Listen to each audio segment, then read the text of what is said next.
સેવક પ્રોજેક્ટ દ્વારા ગુજરાત, તમિલનાડુ, બિહાર અને ઓડિશા જેવા રાજ્યોમાં ગ્રામીણ વિસ્તારોમાં આરોગ્ય સેવાઓને વિસ્તારવા માટે 15મા સેવક સેમિનારનું આયોજન કરવામાં આવ્યું હતું. આ ત્રિદિવસીય સેમિનાર 18 ડિસેમ્બરથી 21 ડિસેમ્બર સુધી વડોદરાની ખાનગી હોટલ ખાતે યોજાઈ રહી છે.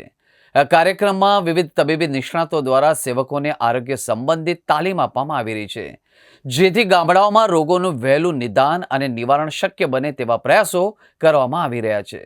સેવક પ્રોજેક્ટ જે વર્ષ 2010થી સફળતાપૂર્વક કાર્યરત છે અને અત્યાર સુધીમાં આશરે 350 ગામડાઓમાં બ્લડ પ્રેશર, ડાયાબિટીસ અને એનેમિયા જેવા રોગોનું મફત નિદાન કરી ચૂક્યા છે. આ પ્રોજેક્ટ હેઠળ 4 લાખથી વધુ લોકોનું સર્વે કરવામાં આવ્યું છે. આ વર્ષના સેમિનારમાં ગુજરાતમાંથી 50 અને ઓડિશા, બિહાર તેમજ તમિલનાડુમાંથી કુલ 30 જેટલા સેવકો ભાગ લઈ રહ્યા છે.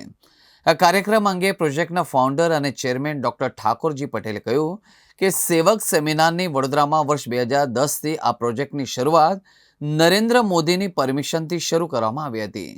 ત્યારે અમે પાયલટ પ્રોગ્રામ તરીકે ગામડાઓમાં રાખ્યો હતો, જેમાં ડાયાબિટીસ અને બ્લડ પ્રેશરના દર્દીઓ શોધ્યા. આ સેવકો થકી ગામમાં રહેતા હોય એવા સેવકો ગામમાં કામ કરી ચૂક્યા છે.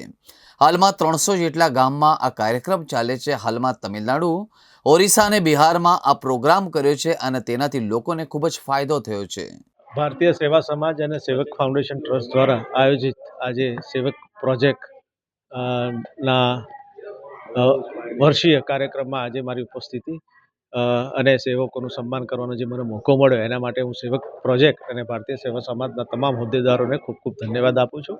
સાથે સાથે આજે અહીંયા જે સેવક ફાઉન્ડેશન 2010થી જે ચાલુ થયું છે એના જે ફાઉન્ડર છે ડૉક્ટર ટીજી પટેલ સાહેબ, રંજન અય્યર સાહેબ, ડામોર સાહેબ, ચૈતન્ય બુચ સાહેબ અને વિરેનભાઈ, સૂર્યકાંતભાઈ, તમામનો ખૂબ ખૂબ આભાર પણ માનું છું, સ્વાગત પણ કરું છું. એ લોકો આજે અહીંયા ઉપસ્થિત રહ્યા.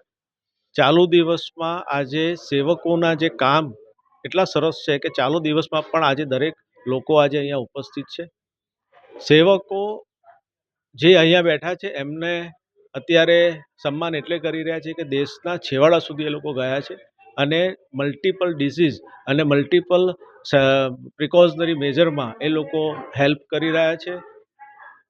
આજના સમાજમાં આવા સેવકો હોય તો એનાથી આજે આપણે ભારતીય સંસ્કૃતિની પરંપરા જળવાય એના માટેના જે કાર્યક્રમ સેવક પ્રોજેક્ટ દ્વારા થઈ રહ્યા છે. આજનો કાર્યક્રમ ભારતીય સેવા સમાજ દ્વારા સેવક પ્રોજેક્ટમાં એ કરેલો છે. આરોગ્ય વિષય છે, જેમાં ટીબી ટ્રેનિંગ આપવામાં આવશે. આજનું ઇનોગ્રેશન થઈ ગયું છે. આજના કાર્યક્રમની અંદર ઉપસ્થિત રહેલા ડૉક્ટર રંજન અય્યર, મિતેશભાઈ શાહ, ડૉક્ટર જીવરાજ ડામોર અતિથિ વિશેષ તરીકે આવેલા હતા. અને આજના કાર્યક્રમમાં તાલીમ અપાશે જે ટીબી મુક્ત મોદીજીનું સ્વપ્ન હતું એની માટે છે. બ્રેસ્ટ કેન્સરના એની માટે ઉજાગર કરવા માટેનું છે.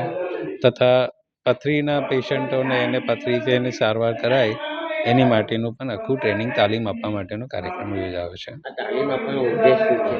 તાલીમ આપવાનો ઉદ્દેશ્ય એ રીતે છે કે ભાઈ આમાં કેન્સરની માટે કેવું છે કે અગાઉથી સાવચેતી જવાય. જેવી રીતે મહિલાઓને બ્રેસ્ટ કેન્સર થાય છે, પણ કેવું છે કે પ્રી ચેકઅપ નથી થતા, એના લીધે એ લોકોને ઉજાગર કરી રહ્યા છે. અને બીજું કે ટીબી મુક્ત કરવા માટે કેવું છે કે ઘણાને ટીબી હોય છે પણ ગોળી કોઈક દિવસ ભૂલી જાય છે, એટલે સમૂહમાં લાવી અને એને ગોળી અપાવવાનો કાર્યક્રમ કરીશું, જેથી એ લોકોને ટીબી મુક્ત પણ કરી શકાય.